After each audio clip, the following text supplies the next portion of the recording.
Hélène regarde en souriant les photos de ses beaux-parents que Marc a soigneusement disposées dans la bibliothèque.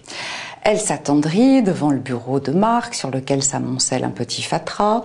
Bien sûr, le bureau de Marc est au milieu du salon et tout autour, il a installé son ordinateur, empilé ça et là quelques dossiers. Hélène sent la présence de Marc partout.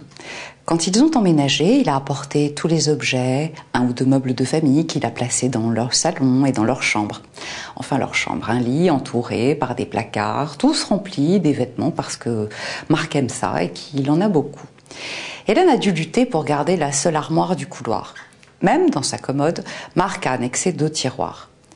Alors, la question qu'on peut se poser, c'est combien de temps va durer l'indulgence et le sourire attendri d'Hélène ?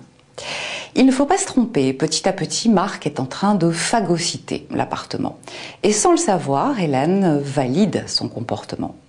Alors bien sûr, il est toujours question d'un rapport de force dans le couple, mais le premier lieu, et c'est le cas de le dire, où s'inscrit ce rapport, c'est dans l'espace. En occupant de cette manière différents endroits stratégiques de la maison, Marc installe sa suprématie. C'est moi le plus grand, c'est moi le plus fort.